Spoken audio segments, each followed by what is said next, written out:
Sign this. I want a perfect wife, not a burden in a wheelchair. You're divorcing me right in the ICU? We just took our vows? I'm young. I need to enjoy life. You pay your own hospital bills. Fine. Take the papers and get out. Don't regret it when you find out who I am. My name is Bella Sterling. I'm 26. If you'd met me a week ago, you would have seen a woman living her own version of a dream. Steady job, a warm little house in the suburbs, and most importantly, Ryan, the husband I'd been crazy in love with for 4 years. In my eyes, Ryan was perfect, handsome, ambitious, always saying the sweet things a husband is supposed to say. I believed the vow in sickness and in health was the backbone of marriage. And I'd hidden the truth about where I came from, my father's only daughter, the heir to a real estate titan. Because I needed to know Ryan loved me, not for my dad's money. But I was wrong. And the price for that mistake was 2 shattered legs and a heart that broke clean in half. It started with a sharp chemical sting of disinfectant. I opened my eyes in a white, freezing room. The heart monitor beside me kept up its steady beep. Beep beep. I tried to sit up, but my body felt like it was pinned under a ton of stone. Missy Sterling? Can you hear me? Dr. Evans stood at my bedside, shining a light into my eyes. His expression was gentle in a way that scared me. You're in the ICU. You were in a severe car accident on the highway. The memory hit like a flash flood. Screeching brakes, shattering glass, then darkness. My legs. I panicked as I realized I couldn't feel anything below my waist. Doctor, why can't I move my legs? Dr. Evans exhaled slowly. The impact injured your spinal cord. Bella, I'm very sorry. There's a strong chance you'll be permanently paralyzed. You'll likely need a wheelchair and years of physical therapy, but I can't promise anything right now. My world collapsed. I was 26. My future, travel, children, everything crumbled into dust. Where's Ryan? I sobbed, clinging to my husband's name like a lifeline. Please, please bring my husband in. The door opened. Ryan walked in, but he didn't rush to my side. He didn't hold my hand. He didn't cry. He didn't even bring a single flower. With him was a man I didn't recognize, dressed in a black suit, holding a large yellow envelope. Ryan? I choked out. I'm scared. The doctor said I might be paralyzed. Ryan stayed at the foot of the bed, keeping a careful, safe distance. He smoothed his perfectly styled hair, his face flat and cold. I know, Bella. The doctor already told me. The stranger stepped forward and set the envelope right on my chest. Miss Bella Sterling, you have been served. I blinked, confused. What is this? Divorce papers, Ryan said as calmly as if you were ordering coffee. I filed this morning. Divorce? My voice cracked. I'm in the ICU. I almost died. Are you joking? Ryan shrugged, irritation flickering across his face. Listen, Bella. I married you to have a wife, a partner. I didn't marry you to become a nurse or a caregiver. He leaned closer just enough for me to see the disgust he wasn't even trying to hide. I'm still young. I want to travel. I want to live my life. I can't bury myself pushing a wheelchair and changing your diapers for the rest of my life. You understand, right? Don't turn yourself into my burden. Ryan's phone rang. He put it on speaker. His mother. Did she sign yet, Ryan? Not yet, Mom. She's crying. Crying over what? His mother snapped through the speaker. Bella, if you have any self-respect, let my son go. He deserves a perfect woman, not an invalid. Sign the papers and let him come home and rest. He's been up all night. My tears dried up on my cheeks. Physical pain didn't touch what this did. The man I loved. The woman I'd tried to respect. They saw me as something useful when it worked, and disposable when it didn't. Ryan added like he was reading off a grocery list. I'm keeping the house and the car since the loans are in my name. You can keep whatever's in your personal savings to cover your hospital bills. Just sign, Bella. Don't make this harder than it has to be. I stared at him, and in that moment, the love in me died. All that was left was a cold, sharp contempt. Give me the pen. With a shaking hand, I scribbled my signature across the page. Ryan snatched it away, checked it, and finally let out a relieved little smile. Thanks, he said. Good luck with those legs. Then he turned and walked out without looking back once. The ICU door shut. I lay there alone, tangled in tubes and wires, listening to machines beep like they didn't care whether I lived or vanished. Ryan thought he'd just escaped a burden. He had no idea that his rushed little divorce was the thing that saved me from a lifetime with him, and more importantly, that he'd just thrown away a ticket to millions he didn't even know existed. But I didn't know that yet. All I could see was the dark. The moment the door closed behind Ryan, the brutal reality started piling on. A nurse stepped into my room, hesitant, holding a payment terminal. "Cy Sterling, I'm so sorry, but your joint credit card was declined. Your debit card is also showing insufficient funds." I went numb. I asked the nurse for my phone and opened my banking app. The screen made my blood turn to ice. Zero. Ryan hadn't just left me, he drained our account. Every cent of the $50,000 we'd saved, most of it earned from my overtime and side jobs. He left me disabled, broke, and drowning in hospital bills.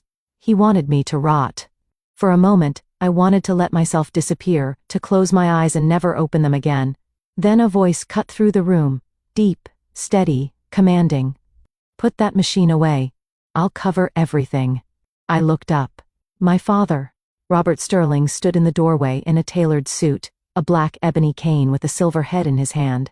I hadn't seen him in 3 years. Not since I'd stormed away to chase true love with Ryan. My father had warned me Ryan looked like a gold digger in a good suit. I'd been blind enough to defend him anyway. "Dad." I broke, sobbing like a child. I was wrong. He left me. Dad didn't lecture me. He stepped closer and wiped my face with a rough, warm hand. "Don't cry over trash, Bella. Pack your things. We're going home." Dad took me back to the family estate in the Hamptons.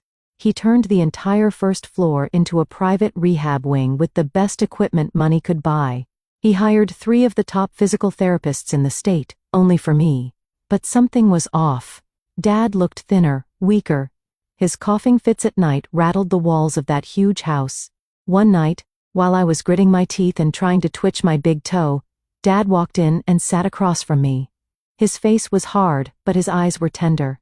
"Bella," he said, "I need to tell you 2 things. One bad, one good." My stomach tightened. "What is it?" "The bad," he said evenly, "is that I have late-stage lung cancer. The doctors say I have about 3 months. "No," I gasped, trying to lunge toward him, trapped by my useless legs. "No, please. You can't leave me now. Listen," he said, firm but not cruel. "That's life. And that's why there's also good news. And the good news happens to involve your worthless ex." He pulled out a thick folder. "Bella, you know I own Sterling Industries. My net worth is around $10 million. He opened the file and tapped the pages with a finger. "I've updated my will. Everything goes to you under inheritance law. An inheritance is usually separate property. However," his voice sharpened, "in this state, if you receive an inheritance while you're married, and you so much as put $1 of it into a joint account, it can become commingled and treated like marital property. If that happens and you divorce, Ryan could demand half." I just stared. I'd never thought about it like that. My father's mouth curled into a small, dangerous smile, the kind a seasoned businessman wears when he sees a trap spring. "When Ryan shoved divorce papers at you in the ICU, he thought he was cutting loose a burden. In reality, he cut the only legal tether he had to this money. If the divorce is finalized before I die, then when you inherit, I'll be single, and that means the entire $10 million stays yours." He patted the folder. "He won't get a penny, not a cent. He was too impatient, too greedy, and too stupid. He traded a possible $5 million for the $50,000 he stole from you." Something electric ran down my spine. Ryan, who always calculated everything, had lost a game he didn't even know he was playing.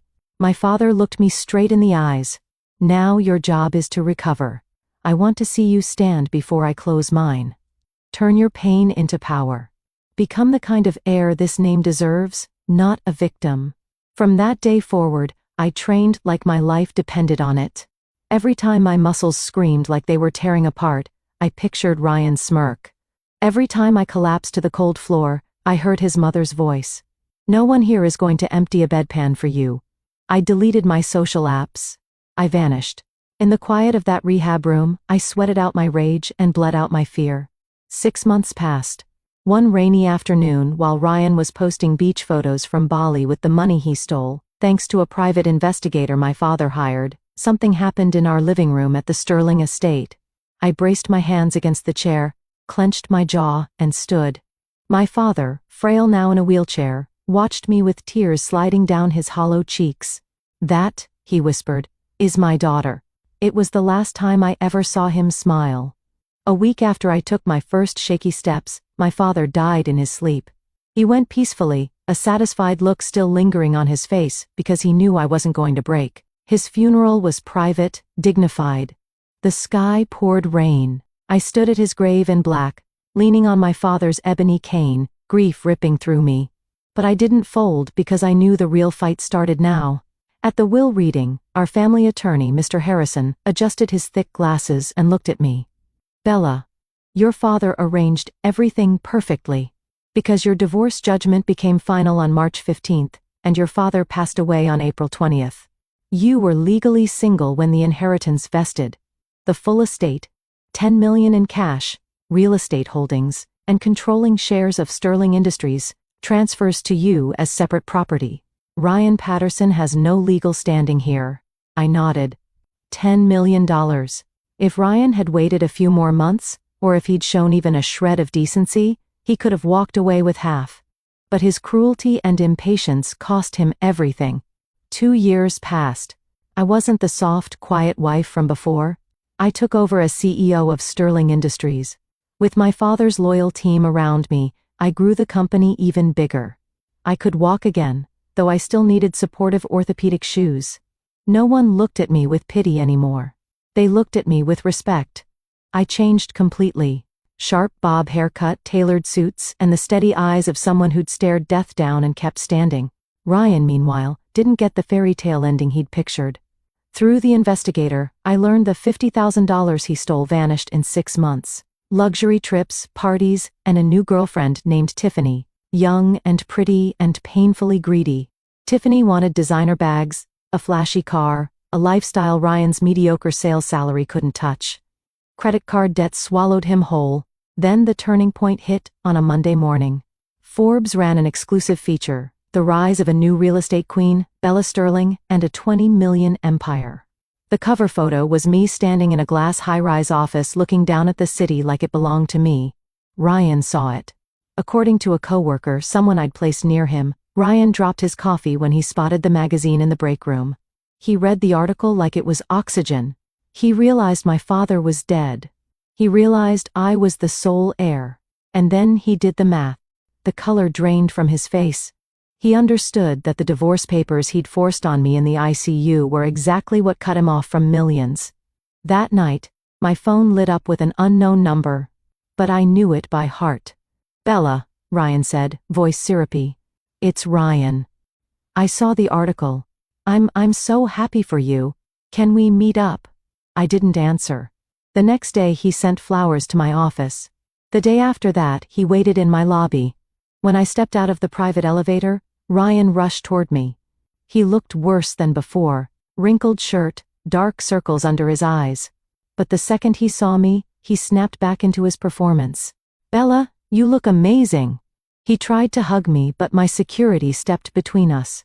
"What do you want, Ryan?" I asked flat and calm.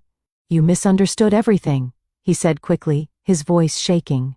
"Back then, I left because it was what you needed. If I'd stayed, you would have leaned on me and never found the strength to stand again. I played the villain so you could grow. It was all because I loved you." I let out a short laugh, dry and bitter. "You abandoned me in the ICU, drained my account, ran off with your girlfriend, and you're calling it love." "It was a test," he begged, trying to slip around security. "And you passed. Now we can start over. I miss you. Tiffany was a mistake. You and me, we're the real thing." "Ryan," I said, stepping closer, my voice dropping to a lethal whisper. "You don't miss me. You miss my father's money." His face shifted. Anger, shame, panic. "Stop acting," I said. "You signed the divorce papers. We're strangers." I turned to leave. Ryan shouted after me, his mask ripping off completely. Don't get smug. While we were married, your dad promised me shares. I'm entitled to part of that money. I'll sue you. I'll take what's mine. I stopped, smiled without turning around. Go ahead, I said. My lawyers will be thrilled. I got into my black limousine and left him there in the lobby, screaming like a man who still believed he could bully the world into giving him what he wanted. He thought he could use the law to threaten me. He didn't understand I'd been preparing for this moment for 2 years. He wanted a war. I was ready to finish him. Ryan wasn't bluffing. 2 weeks after our lobby confrontation, I was served. He sued me in civil court demanding 50% of my inheritance, roughly $5 million. His claim was pathetic and bold at the same time. Snorts. He alleged my father had made a verbal promise to leave the business to both of us before the divorce. He accused me of fraud, saying I'd intentionally rushed the divorce through while he was mentally unstable to steal what was rightfully marital property. He hired a bottom-feeding attorney named Miller and assumed I'd pay a settlement to avoid bad press. They were wrong. I didn't want a settlement. I wanted destruction. The deposition happened first. The pre-trial testimony. We sat in a polished wood conference room at Sterling's law firm. Ryan was across from me, Miller at his side. Ryan wore a new suit and tried to project confidence, but his fingers kept tapping the table in a nervous stutter. He launched into his fake, heartfelt speech. Mr. Sterling treated me like a son. Before Bella's accident, he promised the company would go to both of us. I only signed the divorce papers because I was devastated, temporarily depressed. Bella took advantage of my weak state. My attorney, Harrison, one of the sharpest sharks in New York, listened without interrupting. He let Ryan dig the hole deeper with every sentence. When Ryan finally finished, Harrison calmly adjusted his glasses. Mr. Patterson, Harrison said, voice cold as a scalpel, you're testifying that you signed the divorce papers because you were heartbroken and depressed over your wife's condition, correct? Ryan nodded fast. Yes, I loved her. I was out of my mind. Harrison smiled faintly and signaled to his assistant. The lights dimmed. A projector screen flickered on. We obtained a court order to retrieve security footage from the ICU on the day you served those papers, Harrison said.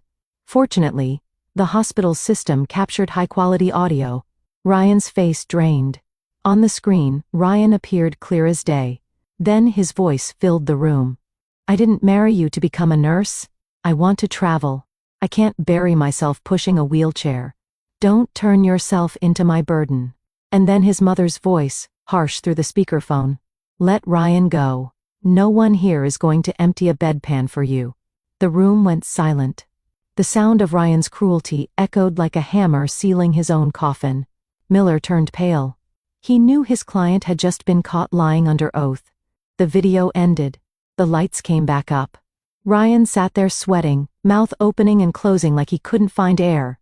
Harrison dropped a stack of documents onto the table with a hard thud. And legally, Harrison continued, the divorce was finalized on March 15th. Mr. Sterling passed away on April 20th. That means when the inheritance vested, you and Miss Sterling had been legally divorced for over a month. Harrison leaned forward. This inheritance is separate property in every possible sense. You have no claim. And with this footage, we will counter-sue for defamation and perjury. Ryan looked to Miller like a drowning man searching for a rope. Miller was already gathering his papers, realizing the case was dead. That was when I spoke. I looked at Ryan with no hatred left, only a cold kind of pity for a man who'd ruined himself. Ryan, I said softly, remember the math you threw in my face back then? You said I'd be a negative number dragging your life down. Ryan's head dipped. You walked away when I was at my lowest, I said. You cashed out when the stock hit rock bottom. Now that I'm worth something, you don't get to act like you're part of the equation. I stood and smoothed my jacket. You took a gamble, I said, and you lost everything. Now start figuring out how to pay my legal fees. Harrison isn't cheap. I walked out, leaving Ryan alone with the truth. He'd thrown away the winning ticket of his life because he was too selfish to wait. The lawsuit ended quickly. But the punishment didn't stop there. The court didn't end with fireworks. It ended with a judge's gavel. Dry final. Case dismissed with prejudice. Plaintiff Ryan Patterson has no legal basis for this claim. Additionally, due to evidence of perjury, plaintiff is ordered to pay all court costs and defendant's legal fees in the amount of $150,000. Ryan collapsed over the table. $150,000. Money he didn't have, especially drowning in debt already. Miller snapped his briefcase shut and walked away without a word. There was nothing left to squeeze from this sinking ship. Outside the courthouse, the sun was bright, almost cruelly beautiful, like the universe was mocking the storms I'd lived through. Ryan chased after me. This time he wasn't arrogant. He wasn't charming. He looked like a man who'd been beaten down to bone. "Bella. Please," he begged. "I can't pay that." Tiffany left. "She took my car. My mom's sick. Please, for what we used to be." I stopped and adjusted my sunglasses. "What we used to be ended the second you told me you didn't want to push my wheelchair," I said. "You want mercy? Fine. I won't pursue the defamation claim. That's the last kindness you'll ever get from me." I got into my car and left him standing there alone in a wide courthouse courtyard, watching his life fall apart. 6 months later, my life was steady, stronger than it had ever been. I founded the Sterling Hope Foundation, a nonprofit that provides legal and financial support for patients abandoned by family members in hospitals. I wanted to make sure no one else ever felt the kind of cold, terrifying loneliness I had. One winter night, snow came down thick and heavy. I worked late and ordered dinner through a delivery app. 20 minutes later, reception called. The driver had arrived at the lobby, but wasn't cleared for the very important person floors. I went down myself. In the marble lobby of my building, a man in a worn delivery uniform stood there, shivering, stamping his feet for warmth. A helmet hit his face. Snow melting down his shoulders. "Order for Miss Sterling," he rasped. I reached for the bag.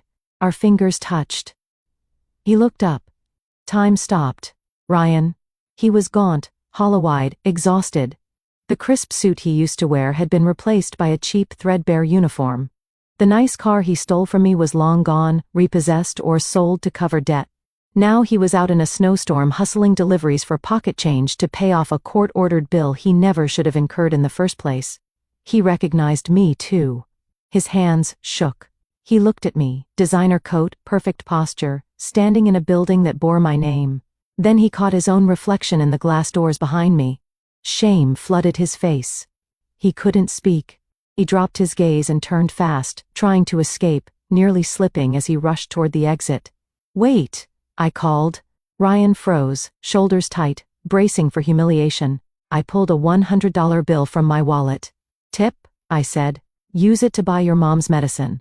I placed the bill in his hand, not because I felt sorry for him, because I wanted him to remember this exact moment for the rest of his life. The day the burden he abandoned became the only person who handed him anything worth holding.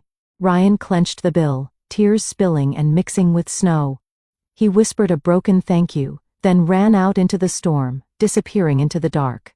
I turned back toward the elevator, feeling light. Not giddy, not vengeful, just calm. Back upstairs, I stood by the window, watching New York glow below.